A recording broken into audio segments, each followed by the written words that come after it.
हमारे ब्रज में कहें लाला तू भगवान है। ठाकुर जी बोले काय को मधुमंगल तू ये काय को पूछ रहा हो? बोले ना ना, हमने ऐसी सुनी है कि जब गर्गाचार्य जी आए ना तो वो कह के गए कि यशोदा मैया तुम्हारो लाला नारायण समान गुण ही है, और तेरी हरकतन ते हुए ऐसा लगे कि तू कहीं भगवान तो ना है।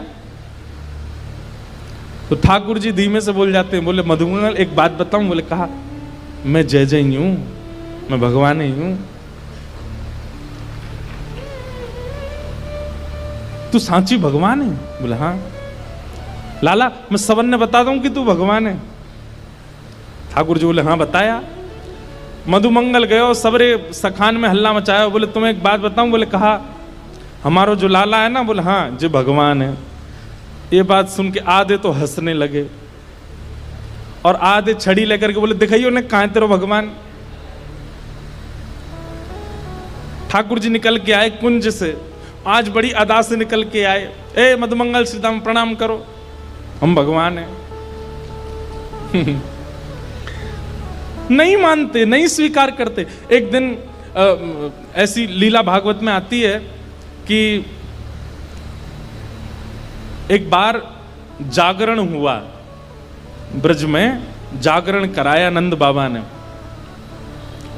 रात भर जागरण का मतलब केवल माता की चौकी नहीं होता, जागरण का मतलब केवल वो नहीं होता। जागरण का मतलब है पूरी रात जग करके अपने इष्ट का स्मरण करना, वो जागरण है।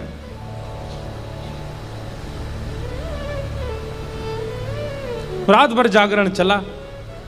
तो जागरण के काल में जैसे ही थोड़े ब्रह्म मुहूर्त का समय हुआ, तब घड़ी तो होती नहीं थी, अंदाजा लगाया तो नंद बाबा को लगी कि भाई ब्रह्म मुहूर्त है, क्यों मैं स्नान करवे जाऊं। तो जैसे ही नंद बाबा ने यमुना जी में प्रवेश किया, तुरंत इनको यम के दूत ले गए, क्योंकि अब तो नहीं ऐसा होता, पर नदियों में भी स्नान करने का समय होता है। ब्रह्म काल से पहले अगर आप नदी स्नान करते हैं तो वो देवताओं का समय होता है, उस समय देवता स्नान करने आते हैं, उस समय नहीं करना चाहिए। और सूर्य उदय के बाद नदियों में स्नान का विधान राक्षसों का है, इसलिए तब भी नहीं करना, ब्रह्म मुहूर्त में ही करना चाहिए। और जब त्रिकाल संध्या और त्रिकाल स्नान का भाव है तब कोई ऐसी बात नहीं, पर प्रथम स्नान मानव का ब्रह्म मुहूर्त में ही होना चाहिए, ऐसा शास्त्र आज्ञा है। तो नंद बाबा देव काल में चले गए और जैसे ही नदी में स्नान करने पहुंचे तो गंधर्वजन इनको पकड़ के ले गए। जब नंद बाबा बहुत देर तक नहीं आए तो सबने जाके ठाकुर जी से कही, तो ठाकुर जी गए और ठाकुर जी ने यमुना जी में प्रवेश करके गंधर्व लोक में जाकर के नंद बाबा को वहां से छुड़ाया और वापस लेकर के आए। तो जैसे ही नंद बाबा वापस आए तो सब ब्रजवासियों ने घेर लिया। सब लोग इधर देखो, सब ब्रजवासी बोले बाबा तुम कहां चले गए, रात में गए अब निकल के आए हो। मधुमंगल श्रीदाम बोले बाबा हमें तो यूं बताओ, इतनी देर तुमने सांस कैसे ली भीतर, तुम चले कहां गए। बाबा बोले भैया दो देवता मुझे पकड़ के ले गए, मैंने देव काल में स्नान कर लियो। बोले फिर? बोले कछु ना, बड़े बड़े महल बने, बड़े बड़े लंबे चौड़े देवता ऐसे सुंदर कि देखते रह जाओ। मैंने इंद्र को दर्शन किया, मैंने सबरे देवता देखे वहां पे। और फिर बाबा फिर का भयो? बोले इतने में ही लाला आयो, और जैसे ही लाला आयो, लाला के आते सब या को प्रणाम करने लगे, सब या के चरणन में नतमस्तक है गए, सब या की बलैया लेने लगे, गंधर्वजन या की आरती करने लगे। बात तो सुनो पूरी। और सब ब्रजवासी टेढ़े टेढ़े देख रहे हैं, लाला है या पूज रहे हम बे, या की पूजा कर रहे हो इंद्र हम बे। ठाकुर जी इतरा रहे सामने खड़े खड़े, बोले तुम्हें ही नहीं पूजा मो, सबरे पूजे तीनों लोक में। सबरे बोले बाबा सच में यहाँ की पूजा भाई वहां पे? बोले हाँ। अब तो ठाकुर जी का यश बढ़ गया,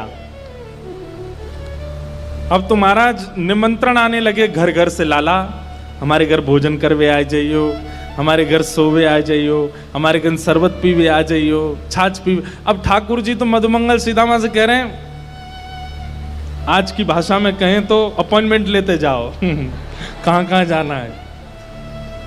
ठाकुर जी का यश हो गया इतना वृंदावन में कि भैया या तो देवता भी जाने। एक दिन सब ब्रजवासियों ने कही, लाला तू सांची भगवान है, तू सांची बता दे, सौगंध खा के तू सांची भगवान है।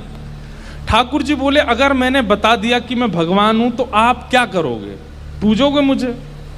लाला पूजेंगे तो ना भाई, तो तू भूल जा, लेकिन हमारी एक इच्छा है। बोले का एक बार वैकुंठ देखना चाहे, वैकुंठ है कैसो? लाला तू अगर सांची भगवान है तो एक बार वैकुंठ दिखाला हमें। ठाकुर जी बोले, मेरे हाथ पकड़ो। सब रे ग्वाल बालन ने ठाकुर जी के हाथ पकड़े, बोले नेत्र बंद करो। जैसे ही नेत्र बंद किए, अंतर ध्यान सब ग्वाल वालों को लेकर के ठाकुर जी को सीधे वैकुंठ पहुंच गए। हाँ भाई सबरे नेत्र खोलो। जैसे ही नेत्र खोले तो विशाल स्वर्ण का किवाड़ लगी है और जय विजय राजा, जय विजय द्वारपाल खड़े हैं। ठाकुर जी के जाते सब जय जयकार करने लगे, द्वार खुल गए, पुष्प वर्षा हो रही है, सहनाइयां बज रही हैं, मृदंग बज रहे हैं, सुंदर गाजे बाजे हो रहे हैं। सब देवी देवता दौड़े दौड़े आ रहे हैं, कोई कमल लेकर के आ रहे हैं, कोई माला लेकर के आ रहे हैं, कोई अक्षत लेकर के आ रहे हैं, कोई अगरबत्ती धूप बत्ती कर रहे हैं। ठाकुर जी की जय जयकार हो रही है। मधुमंगल श्री दामा सबरे बोले, लाला ने परिचय तो करा दे। ठाकुर जी बोले, देख वो सामने खड़ो तुम्हारो इंद्र, जाए तुम इतने सालन से पूज रहे, वो खड़ो इंद्र। बोले लाला ये इंद्र है? बोले हाँ, या के हाथी पे हमें बैठा दे एक बार। ठाकुर जी बोले, इंद्र इधर आओ, अपने हाथी को लेके आओ। हाथी आ गया, ऐरावत हाथी, सब रे ग्वाल बाल चढ़ गए उसके ऊपर। ठाकुर जी लेकर के पूरे वैकुंठ में घुमा लाए, नीचे उतर आए। बोले लाला बहुत जोर को हाथी है, या ले चल वृंदावन, अपने पास ही धरेंगे, वहीं घूमे करेंगे। यहाँ पे ऐरावत हाथी की बहुत सारी सूंड हैं और अद्भुत उसका स्वरूप है, श्वेत रंग का वो है। ब्रजवासी बोले, लाला हमने सुनी है ब्रह्मा के 4 मुंह हैं, एक बार दिखा दे। ठाकुर जी ने ब्रह्मा जी को बुलाया, ब्रह्मा जी आ गए। ब्रह्मा जी जैसे ही आए तो मधुमंगल श्रीदामा जाके स्पर्श करके उनके मुख देख रहे हैं, सच्ची के हैं कि नकली हैं। लाला ये तो सांची है। सब जगह ठाकुर जी ने घुमाया, जिस देवी देवता से मिलना चाहते थे सबको प्रकट कर दिया। सुंदर प्रसाद पाया, सुंदर सब जगह घूमे ठाकुर जी को लेके, नदियों में, तालाबों में, पशु पक्षी सब देखा। वैकुंठ का एक एक कोना ठाकुर जी के साथ देखा। सब जगह घूम करके ब्रजवासी थक गए। थक करके बोले, लाला अब चल वृंदावन चल, अब ले चल हमें। ठाकुर जी बोले, भैया सुनो, तुम सबके लिए कक्ष खुलवा दिए हैं और वैकुंठ का नियम है, मैं बताना भूल गया था कि यहाँ एक बार आने के बाद फिर यहाँ से जाता नहीं है कोई भी। अब तुम सब यहीं वैकुंठ में रहो, क्या बुराई है? ये उर्वशी गंधर्व सब लोग तुम्हारी सेवा में रहेंगे, देवी देवता। अरे तू जब कहेगा इंद्र आ जाएगा, ब्रह्मा आ जाएगा, सब तुम्हारी सेवा में रहेंगे, यहीं बैठे रहो। अब ये सुनते ही ब्रजवासी तो रोने लगे, ठाकुर जी के चरणन में गिर गए। बोले, लाला तू हमारे प्राण मांग ले, तू जो कहेगो हम तो दे देंगे। तू कहेगो आज के बाद हम तो जय जय मान के रोज तेरी आरती पूजा करेंगे, लेकिन हमें वापस वृंदावन ले चल, हम वैकुंठ में ना रह सके, हमें तो वृंदावन ही प्रिय है। लाला ठाकुर जी के नेत्र सजल हो गए। सब देवी देवताओं को दिखाते हुए ठाकुर जी बोले, तुम लोगों को आश्चर्य होता है कि भगवान इन ब्रजवासियों से इतना प्रेम क्यों करते हैं। देखो, दीयमान न ग्रहणंती, ये भक्ति की वो स्थिति है कि मैं वैकुंठ देने को बैठा हूं, लेकिन इनको नहीं चाहिए। क्यों? वृंदावन प्रिय है,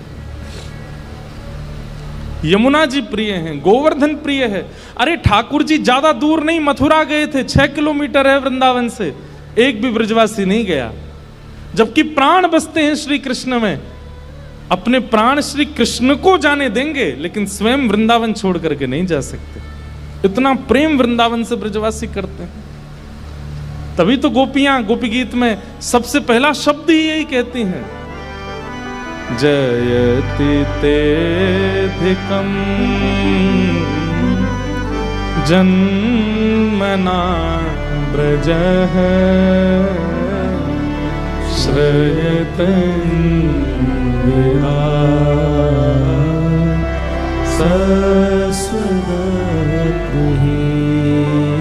हमारी एक बात बहुत ध्यान से सुनिएगा।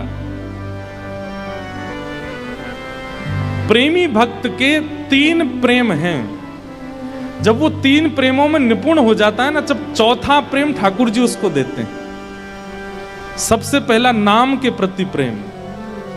ठाकुर जी का नाम यदि सुन ले तो सुध बुध खो जाए अपने। नाम का मतलब ये नहीं होता कि कहीं कीर्तन चल रहा हो, कथा भी तो नाम है। उल्लासनगर के वसंशा दरबार में कथा हो रही है और आप घर पर बैठ कर के आनंद कर रहे हो, ये प्रेमी भक्त के साथ हो ही नहीं सकता, वो विचलित हो जाएगा।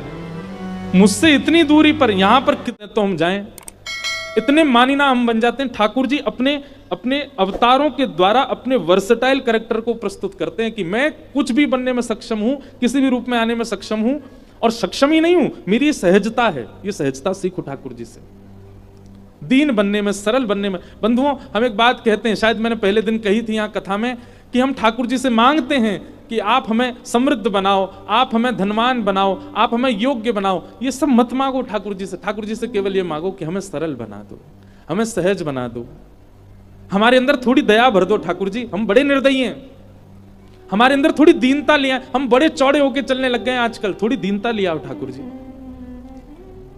ठाकुर जी यदि मनोकामना पूरी करते ही हैं तो अपने स्वभाव को सुधारने की कामना क्यों नहीं करते हम श्री ठाकुर जी से? केवल वैभव, केवल संपत्ति, केवल संसार ही क्यों मांगना है? ठाकुर जी भी देते देते हार गए, अब नहीं देते किसी को, कितना भी मांगता रहे। ठाकुर जी कहते हैं कुछ नया लेके आओ तो देंगे। मांगो ना ठाकुर, हमारा स्वभाव सुधार दो, हमारा व्यवहार सुधार दो, हमारे विचार सुधार दो, हमें दीन बना दो, हमें सरल सहज बना दो। ठाकुर जी को वही प्रिय हैं। भोंदू की कथा सुनी है? भोंदू भक्त कैसा है? भोंदू सरल, सीधा, सहज, सच्चा। बहुत दिन से सुना ही नहीं, आज सुनाते हैं। भोंदू भोंदू नित्य एक संत के यहां रहता था और उन संत की गौ सेवा करता था। गौ सेवा के बाद नित्य संत का प्रवचन श्रवण करता था। एक दिन महाराज जी प्रवचन में कह रहे थे, बरहा पीड़म नटवर वपुः कर्णयो कर्णकारम विव्रत वासः कनक कपिसम वैजयंतीम चमालाम रंध्रान वेणु अधर सुधया पूरयन गोप वृंदई वृंदारण्यम स्वपद रमणम प्राविशद गीत कीर्ति। बंधुओं, ये श्रीमद् भागवत जी का बहुत सुंदर श्लोक है। इस श्लोक का चिंतन करके ठाकुर जी का प्रत्यक्ष दर्शन हो सकता है आपको। कोई व्यक्ति नित्य इस श्लोक को गाए, और केवल गाए नहीं, जो जो शब्दावली हैं उनका चिंतन करे। बहुत सुंदर है। एक क्षण के लिए नेत्र बंद करो और सब लोग चिंतन करो। हमारे नाना जी जैसा चिंतन कराते तो वैसा हम कराएं। वरहा पीड़म नटवर वपुः। ठाकुर जी कैसे हैं? आपीड़ यानी कि मुकुट, मोर का टेढ़ा सा मुकुट ठाकुर जी ने अपने सिर के ऊपर धारण किया है। अच्छा, ठाकुर जी टेढ़ा मुकुट क्यों पहनते हैं? जहां जहां चरण परत प्यारी जू के, तहां तहां मन मेरो करत है छाऊरी।